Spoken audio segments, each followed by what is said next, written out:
ఈరోజు కేంద్ర ప్రభుత్వ ఉద్యోగులకు కేంద్ర ప్రభుత్వం 3% డిఏను మంజూరు చేసి తీపి కబురు చెప్పింది.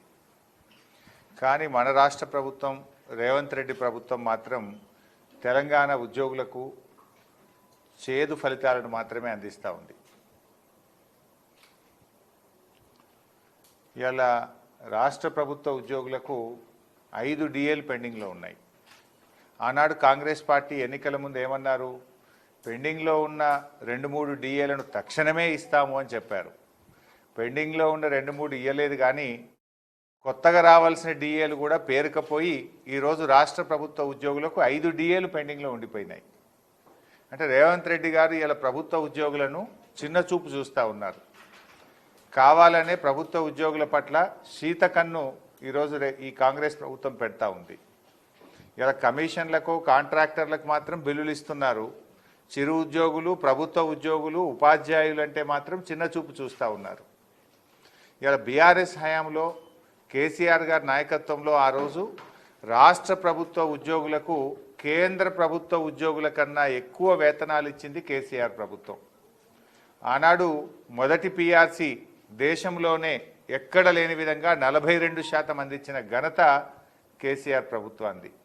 రెండవసారి 32% పీఆర్సీ ఇచ్చారు. బీఆర్ఎస్ హయాంలో 72% పీఆర్సీని అందించడం జరిగింది. కరోనా కంటే ముందైతే ఎప్పటి డిఏ అప్పుడే అందించింది బీఆర్ఎస్ ప్రభుత్వం. రేవంత్ రెడ్డి గారు ఏమన్నారు? మా ప్రభుత్వం రాగానే అన్ని డిఏలు తక్షణమే చెల్లిస్తాం, ఉద్యోగుల ఎరియర్స్ అన్నీ తక్షణమే చెల్లిస్తాం, ఓల్డ్ పెన్షన్ స్కీమ్ తీసుకొస్తాం, వెంటనే 6 నెలల్లోగా పీఆర్సీ అందిస్తాం. ఎన్నికల ముందేమో బడా బడా మాటలు, రజనీకాంత్ లాగా మాట్లాడిండు. ఓట్లు అయిపోయినాక గజనీకాంత్ లాగా మాట్లాడుతున్నాడు. నేను అడుగుతా ఉన్నా, ఏమైంది నీ మాటలు? ఏమైనాయి ఉద్యోగులకు?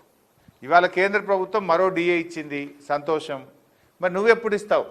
ఇవాళ 5 డిఏలు. ఈ దేశ చరిత్రలో 28 రాష్ట్రాలుంటే ఏ రాష్ట్రంలో ఏ రాష్ట్ర ప్రభుత్వ ఉద్యోగులకు కూడా 5 డిఏలు పెండింగ్లో లేవు. 5 డిఏలు పెండింగ్లో పెట్టిన ఘనత ఒకే ఒక్క ప్రభుత్వం, అది రేవంత్ రెడ్డి ప్రభుత్వం. భారతదేశంలో ఏ రాష్ట్రంలో కూడా 5 డిఏలు పెండింగ్లో లేవు.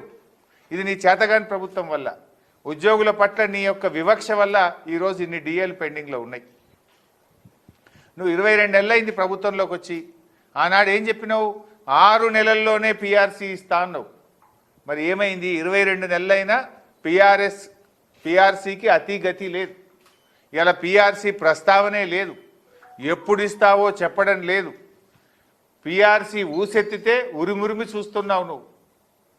ఇది ఎక్కడి ప్రభుత్వం? ఇక దసరా పండుగ ముంగట ఉద్యోగులు ఎదురు చూశారు ఆశగా. నువ్వు చెప్పినావు కదా, నెలకు 750 కోట్ల మీ ఎరియర్స్ క్లియర్ చేస్తా అని మాట ఇచ్చినావు. డిఏలు ఇస్తా అన్నావు, పీఆర్సీలు ఇస్తా అన్నావు.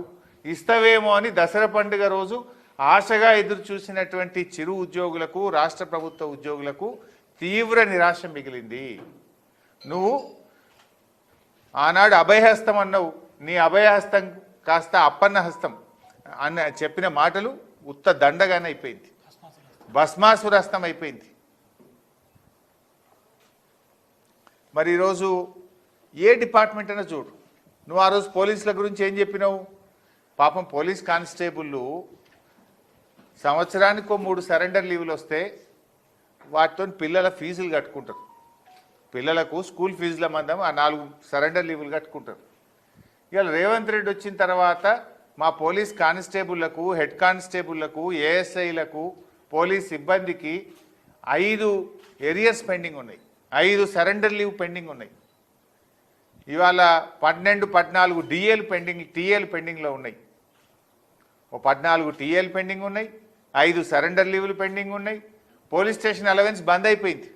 కేసీఆర్ గారు ఉండగా క్రిమినల్స్ను పైసలు అడుక్కోవద్దు, తెల్ల పేపర్లు కొనుక్కరాపో, పెన్నులు కొనుక్కరాపో అని క్రిమినల్స్ను అడిగే సంస్కృతి గతంలో ఉండేది. అరే మీరు అట్లా అడగొద్దు, అందరినీ గౌరవంగా చూడాలని ప్రతి పోలీస్ స్టేషన్కు నెలకు 75,000 రూపాయల అలవెన్స్ కేసీఆర్ గారు ప్రభుత్వం ఇస్తే, రేవంత్ రెడ్డి వచ్చినాక స్టేషన్ అలవెన్స్ బంద్ అయిపోయింది. ఇలా కొత్త పోలీస్ వాహనాలు కొనిచ్చి కేసీఆర్ గారు పోలీసుల గౌరవాన్ని పెంచిండు, ప్రతిష్ట పెంచిండు. రేవంత్ రెడ్డి వచ్చినాక వాహనాల్లో పెట్రోల్ బిల్లులు రిలీజ్ అవుతలేవు.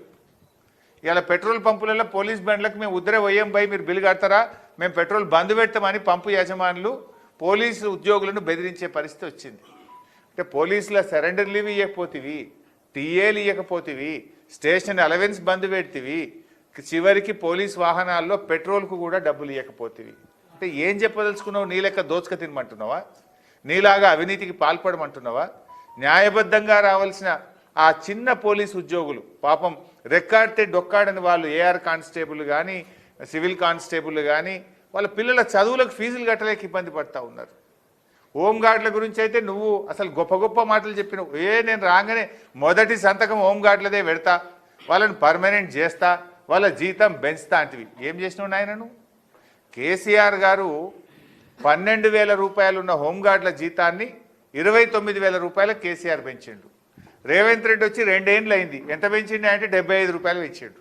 ఇక దానికి అప్పటి నేను హోంగార్డులకు 75 పెంచినా ఇక నా అంత మొగోడు లేడంటాడు రేవంత్ రెడ్డి.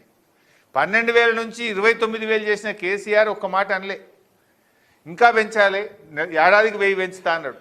రేవంత్ రెడ్డి వచ్చినాక పెంచింది 75. అది కూడా ఈ బట్టలు వాళ్ళకి ఇచ్చే డ్రెస్ అలవెన్స్ కూడా బంద్ అయిపోయింది రేవంత్ రెడ్డి వచ్చిన తర్వాత, హోంగార్డులకు ఇచ్చేది. అంటే ఎవరిని చూడు ఉసురు పోసుకున్నావు. కేసీఆర్ గారు పాపం ఆ ట్రాఫిక్ కానిస్టేబుళ్ళు దుమ్ముకు ధూళికి పొగకు అనారోగ్యం పాలవుతున్నారని 30% ట్రాఫిక్ కానిస్టేబుళ్లకు అదనపు వేతనం ఇచ్చింది కేసీఆర్ ప్రభుత్వం. నువ్వేం చేసినావు నాయన? పోలీసు ఉద్యోగాలు ఇచ్చింది కేసీఆర్ ప్రభుత్వం, పోలీసులకు వాహనాలు ఇచ్చింది కేసీఆర్ ప్రభుత్వం, పోలీసులకు స్టేషన్ అలవెన్స్ ఇచ్చింది కేసీఆర్ ప్రభుత్వం, ట్రాఫిక్ కానిస్టేబుల్లకు అడిషనల్ అలవెన్స్ ఇచ్చింది కేసీఆర్ ప్రభుత్వం. నువ్వు వచ్చిన తర్వాత అన్ని బంద్ పెట్టినావు. ఒక్క పోలీసు ఉద్యోగాలకు నోటిఫికేషన్ ఇయ్యలే, స్టేషన్ అలవెన్స్ బందు, సరెండర్ లీవులు బందు, టీఏలు బందు, పెట్రోల్ బిల్లులు బందు, హోంగార్డులకు జీతాలు పెంచుడు బందు. పోలీసు వాళ్ళు ఉసురు పోసుకుంటున్నారు. ఇలా పోలీస్ అన్నలు పోలీస్ మిత్రులను నేను కోరుతా ఉన్నా, కేసీఆర్ గారి ప్రభుత్వం మీకు ఎంత చేసిందో, ఇవాళ ఏ రకంగా రేవంత్ రెడ్డి మిమ్మల్ని వాడుకుంటున్నాడో మీరు కూడా ఒక్కసారి ఆత్మ పరిశీలన చేసుకోండి, నిజాయితీగా వ్యవహరించండి. అక్రమ కేసులో రేవంత్ రెడ్డి చెప్పినటువంటి దాంట్లో మీరు పడొద్దని కూడా నేను పోలీస్ అన్నల్ని కోరుతా ఉన్నా. పోలీస్ అన్నలకు ఇచ్చిన మాటను తక్షణమే రేవంత్ రెడ్డి అమలు చేయాలని చెప్పి కూడా పోలీసుల పక్షాన డిమాండ్ చేస్తూ ఉన్నా. వాళ్ళు చెప్పుకోలేకపోతున్నారు, కుమిలిపోతున్నారు. ఎప్పుడన్నా మేము ధర్నాలు చేస్తే వచ్చి మా చెవులలో చెప్తున్నారు, సాట్కి వచ్చి మాకు అన్న మా సరెండర్ లీవ్ రాలేదు జర అడిగే అంటున్నారు, అన్న మా టీఏ బిల్ రాలేదు జర అడిగే, మా నువ్వైతేనే గట్టిగా అడుగుతావు అని అడుగుతున్నారు. అంటే ఇలా పోలీసులు కూడా బాధపడుతున్నటువంటి పరిస్థితి ఉంది. ఆ రోజు సిపిఎస్ ఉద్యోగులు ఈ రాష్ట్రంలో ఇవాళ ఎక్కువ ఉద్యోగులే ప్రభుత్వ ఉద్యోగులు, అత్యధిక శాతం సిపిఎస్ ఉద్యోగులే ఉన్నారు, కాంట్రిబ్యూటరీ పెన్షన్ స్కీమ్. ఆనాడు రేవంత్ రెడ్డి కాంగ్రెస్ నాయకులు ఏం చెప్పిండ్రు, మేనిఫెస్టోలో ఏం చెప్పిండ్రు, మేము రాగానే ఓల్డ్ పెన్షన్ స్కీమ్ తెస్తాం, పాత పద్ధతి పునరుద్ధరిస్తాం అని డైలాగులు మాత్రం దంచి కొట్టిండు. ఇప్పుడు ఈ 2 ఏళ్ళు అయింది కదా, ఏమైంది ఓపీఎస్ అని అడుగుతా ఉన్నాం. ఓల్డ్ పెన్షన్ స్కీమ్ గురించి ఎందుకు కాంగ్రెస్ నాయకులు మాట్లాడరు అని నేను అడుగుతా ఉన్నా. ఇవాళ ఓపీఎస్ మాట దేవుడెరుగు, ఉన్న సిపిఎస్కు కూడా ఇవాళ మంగళం పాడిండు రేవంత్ రెడ్డి. ఎందుకంటే సిపిఎస్ స్కీమ్ అంటేనే కాంట్రిబ్యూటరీ పెన్షన్ స్కీమ్. ఉద్యోగస్తులు తమ డబ్బును కట్ చేసి వాళ్ళను జమ చేసి దాని మీద వచ్చే ఆదాయాన్ని మళ్ళీ దాన్ని పెన్షన్ రూపంలో ఇస్తారు. రేవంత్ రెడ్డి వచ్చిన తర్వాత 15 నెలల నుంచి ఉద్యోగస్తుల వేతనాల నుంచి కట్ చేసిన కాంట్రిబ్యూషన్ డబ్బును ఇవాళ వాళ్ళు కట్టడం లేదు. ఇలా వాడుకున్నారు. కాంట్రిబ్యూషన్ ఉద్యోగస్తుల జీతాల నుంచి కోతబెట్టిన డబ్బును మళ్లించిండ్రు. 5,500 కోట్ల రూపాయల కాంట్రిబ్యూషన్ పెన్షన్ డబ్బును ఇలా మళ్లించిండ్రు. రేపు ఆ ఉద్యోగుల పరిస్థితి ఏంది? మీరు డబ్బు కట్టకపోతే రేపు దాని మీద మిత్తి రాదు, దాని మీద ఆదాయం రాదు, డబ్బే లేకపోతే రేపు పెన్షన్ ఎక్కడి నుంచి వస్తుంది? ఓల్డ్ పెన్షన్ ఎంట్రీ ఉన్న పెన్షన్ ఆగంబడుతుండ్రు కదా. ఇలా కాంట్రిబ్యూటరీ పెన్షన్ స్కీమ్ 15 నెలల నుంచి 5,500 కోట్ల రూపాయలు ఉద్యోగుల డబ్బులు, కట్ చేసిన డబ్బులు ఎందుకు మీరు కట్టడం లేదు అని నేను ఉద్యోగుల పక్షాన్ని అడుగుతా ఉన్నా. ఇలా పాపం వాళ్ళు కూడా బాధపడుతున్నారు, ఫోన్లు చేస్తున్నారు, అన్న ఓపీఎస్ ఇస్తాడంటే నమ్మినం, ఓపీఎస్ లేదు కదా, బీఆర్ఎస్ ప్రభుత్వం ఉండగా నెల నెల మా కాంట్రిబ్యూషన్ పెన్షన్ను జమ చేసి కట్టేది, వీళ్ళు వచ్చినాక 15 నెలల నుంచి ఇలా కాంట్రిబ్యూషన్ పెన్షన్ కట్టలేరు, మా జీతాల నుంచి కట్ చేస్తున్నారు, పైగా కట్టడం లేదు అని చెప్పి ఇలా వాళ్ళు కూడా బాధపడుతున్న పరిస్థితి ఉంది. ఇక అవుట్ సోర్సింగ్ ఉద్యోగులు, చిన్న ఉద్యోగుల పరిస్థితి అయితే చెప్పనక్కర్లేదు. ఇలా సిద్దిపేట మెడికల్ కాలేజీలో పనిచేస్తున్న అవుట్ సోర్సింగ్ ఉద్యోగులకు పండుగ, దసరా పండుగ ఇంతకంటే పెద్ద పండుగ తెలంగాణలో ఉండదు. 6 నెలలే జీతం రాలే వాళ్ళకి ఇచ్చేదే 18,000 19,000. నేను ఇది సిద్దిపేట ముచ్చట చెప్తలేను. రాష్ట్రంలో 1,00,000 మందికి పైగా ఉన్న అవుట్సోర్సింగ్ ఉద్యోగులకు 3 నెలలు 5 నెలలు 6 నెలల వేతనాలు పెండింగ్లో ఉన్నాయి.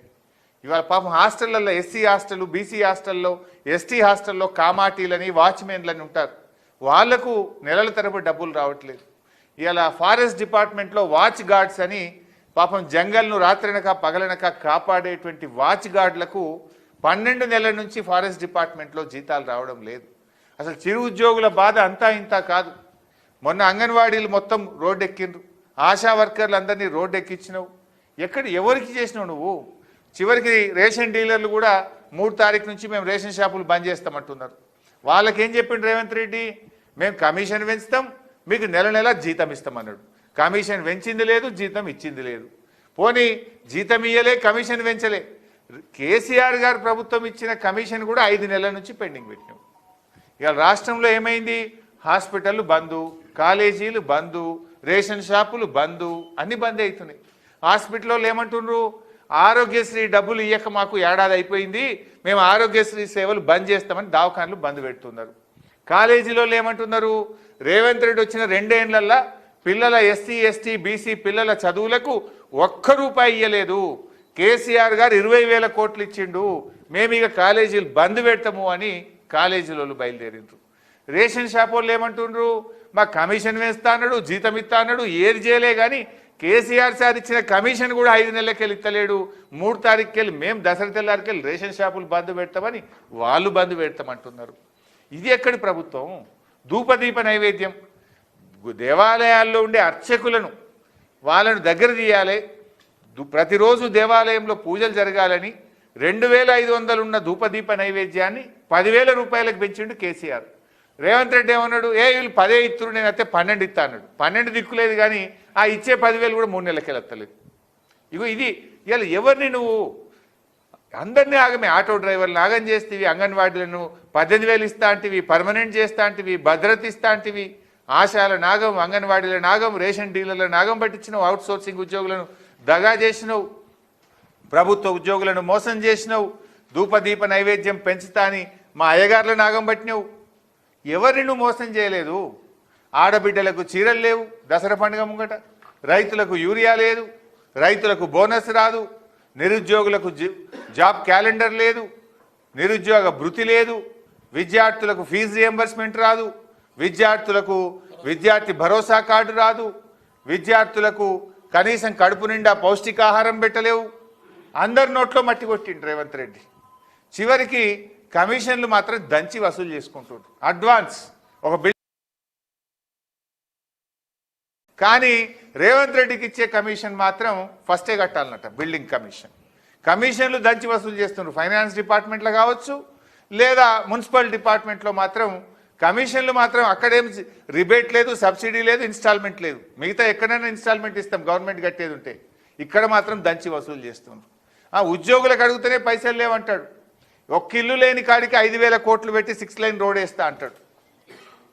మూసీలో పోయడానికి 7,000 కోట్ల రూపాయలతో టెండర్ పిలిచి దాన్ని పనిచేస్తా అంటాడు.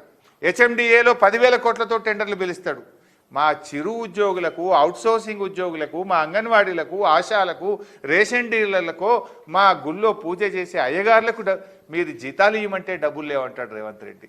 రిటైర్ అయిన ఉద్యోగుల పరిస్థితి పాపం వర్ణనాతీరం. ఇలా ఒక్క రిటైర్డ్ అయిన ఉద్యోగి రేవంత్ రెడ్డి వచ్చినాక దాదాపు 20,000 మంది ఉద్యోగులు రిటైర్ అయినరు. వాళ్ళకు ఒక్కరికి కూడా రిటైర్మెంట్ బెనిఫిట్లు ఇస్తలేరు. వాళ్ళు కూడా సెక్రటరేట్ చుట్టూ తిరిగి 5% 10% ఇస్తే తప్ప రిటైర్డ్ ఉద్యోగులకు కూడా బెనిఫిట్లు రాని పరిస్థితి ఉన్నది. నెలకు 750 కోట్లు ఇస్తా అని మొన్న ఉద్యోగ సంఘాలతో చర్చలు చేసిండు. నెల నెల ఇస్తా, మీ పాత బకాయిలన్నీ క్లియర్ చేస్తా, రిటైర్డ్ ఉద్యోగులే క్లియర్ చేస్తా, మీ పిఎఫ్ డబ్బులు కానీ ఇతర పిఆర్సీ డబ్బులు కానీ అన్ని క్లియర్ చేస్తా అన్నాడు. ఏమైంది 750 కోట్లని ఉద్యోగ సంఘాలు అడిగితే, రేపటి వరకు ఏసీబోలు వస్తారు నీ ఇంటికి, నీ మీద విజిలెన్స్ ఎంక్వైరీ పడుతుంది, బిడ్డ వీని సంగతి చూడుండ్రా, ఇదా నువ్వు చేసేది?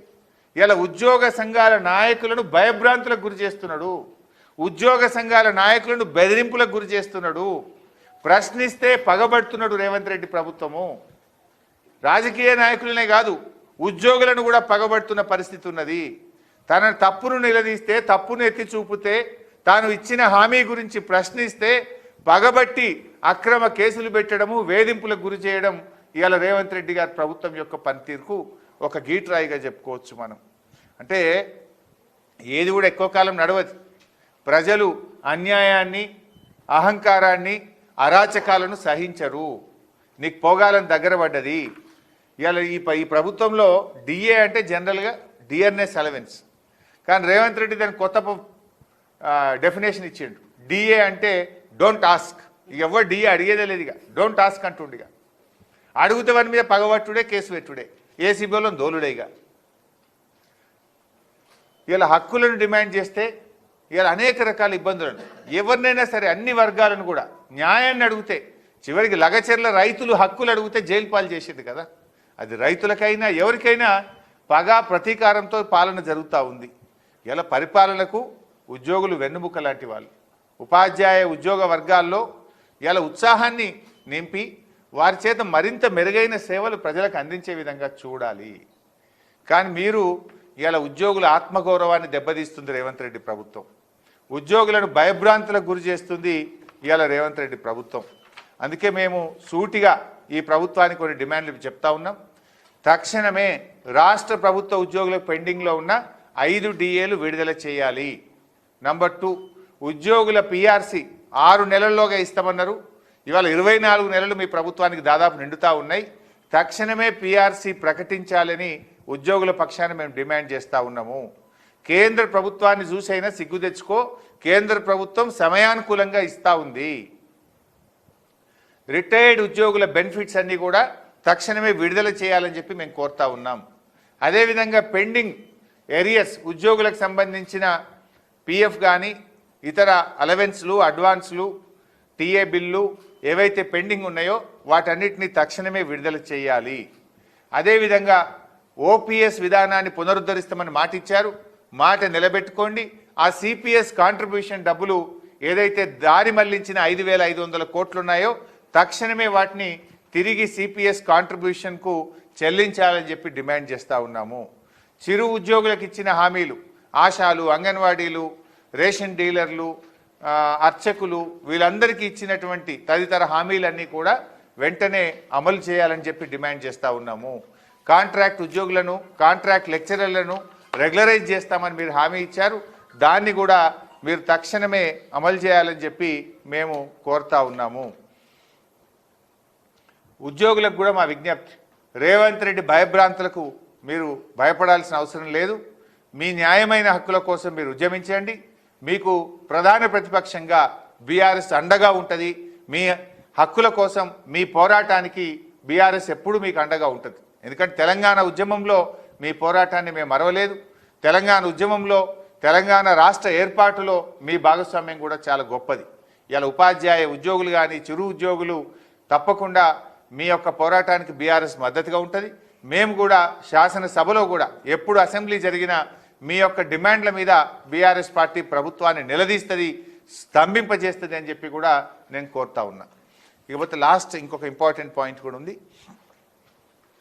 ఇవాళ కేంద్ర ప్రభుత్వం గోధుమల మద్దతు ధరను పెంచింది. ఇలా బీజేపీ ప్రభుత్వం దక్షిణ భారతదేశాన్ని ఎప్పుడు కూడా చిన్న చూపు చూస్తూ ఉంది. ఎంతసేపు ఉత్తర భారతదేశం వైపే పెట్టుబడులు పెడతా ఉన్నారు, ఉత్తర భారతదేశం వైపే చూస్తూ ఉన్నారు. కానీ దక్షిణ భారతదేశం అంటే ఒక శీతకన్ను. ఇవాళ పార్లమెంట్ నియోజకవర్గాల పునర్విభజనలో కూడా మన సంఖ్య, పార్లమెంట్ సభ్యుల సంఖ్య తగ్గే విధంగా ఇవాళ కేంద్ర ఆలోచన ఉన్నది. ముఖ్యంగా ఇవాళ ఇంకొక ఇంపార్టెంట్ పాయింట్ ఏంటంటే, ఈరోజు గోధుమల మద్దతు ధర పెంచారు, సంతోషం. మరి గోధుమలు దక్షిణ భారతదేశంలో పండే వడ్లకు ఎందుకు పెంచవు? గోధుమలకో నీతి, వడ్లకో నీతి ఉంటుందా ఎక్కడన్నా? ఇవాళ గోధుమలకు ఎంత పెంచిందంటే 160 రూపాయల మద్దతు ధర పెంచి 2,585 రూపాయల ధరను నిర్ణయించారు.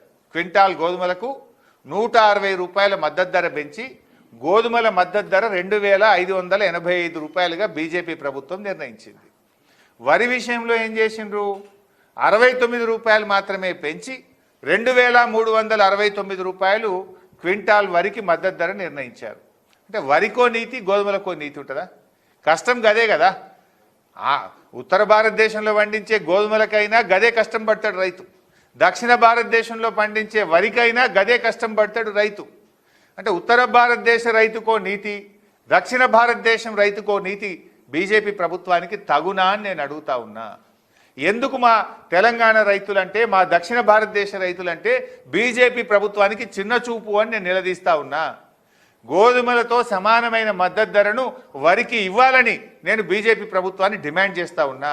తెలంగాణ నుంచి ఉన్న 2 కేంద్ర మంత్రులు, 8 మంది ఎంపీలు మరి గోధుమల తరహాలో వరికి కూడా మద్దతు ధర పెంచడానికి మీరు ప్రభుత్వం మీద ఒత్తిడి తేవాలి, పెంచిపియాలని చెప్పి కూడా నేను కేంద్ర మంత్రులు కిషన్ రెడ్డి, సంజయ్ గారిని నేను డిమాండ్ చేస్తా ఉన్నా. అంటే ఇప్పుడు 8 బీజేపీ ఎంపీలు, 8 కాంగ్రెస్ ఎంపీలు ఇద్దరు కలిసి ఏం చేసిండ్రు అంటే గోధుమలకు మద్దతు ధర వేస్తుంది, వరికి మాత్రం తక్కువ చేస్తుంది. ఇది ఎక్కడి నీతి? ఆరుగాలం కష్టపడే రైతన్న పట్ల కూడా ఎందుకు ఈ వివక్ష? రైతుకు కూడా మీరు సమానంగా చూడరా? ఉత్తర భారతదేశం రైతుకో నీతి, దక్షిణ భారతదేశం రైతుకు ఇంకో నీతి తగునా? తెలంగాణలో పండేది ఇవాళ మెజారిటీ పంట వరి. ఈ భారతదేశంలో అత్యధిక వరి ఉత్పత్తి చేస్తున్న రాష్ట్రం తెలంగాణ రాష్ట్రం. ఈ దేశంలో 28 రాష్ట్రాల్లో ఎక్కువ వరి పండించే రాష్ట్రం ఏది అంటే తెలంగాణ. మరి అతి ఎక్కువ నష్టం ఎవరికి జరుగుతుంది? ఇవాళ తెలంగాణకు జరుగుతూ ఉంది. ఇప్పుడు మీరు గోధుమలకు పెంచినట్టు మాకు కూడా 2585 రూపాయలు ఇస్తే క్వింటాల్కు 220 రూపాయలు ఎక్కువ వస్తాయి కదా మా రైతుకు. క్వింటాల్కు 220 రూపాయలు నష్టం జరుగుతూ ఉంది కదా. 30 క్వింటాలు ఒక ఎకరానికి పండుతాయి అంటే ఎకరం మీద 7000 రూపాయలు తెలంగాణ రైతు నష్టపోతలేడా? గోధుమలకు ఇచ్చినట్టు వరికి కూడా సమానమైన మద్దతు ధరిస్తే తెలంగాణ రైతుకు ఎకరానికి 7000 రూపాయల అదనపు ఆదాయం వస్తుంది కదా. ఇలా బీజేపీ ప్రభుత్వం యొక్క పక్షపాత వైఖరితో ఇలా తెలంగాణ రైతు ఎకరానికి 7000 రూపాయలు నష్టపోతున్నాడు. తెలంగాణ బీజేపీ ఎంపీలారా తెలంగాణ రైతు పక్షాన నిలబడతారా? పెదవులు విప్పరా? రైతుల పక్షాన నిలబడతారా లేదా మీ కేంద్రానికి కొమ్ము కాస్తారా? ఇలా మీరు ఆలోచించుకోవాలని చెప్పి డిమాండ్ చేస్తున్నా.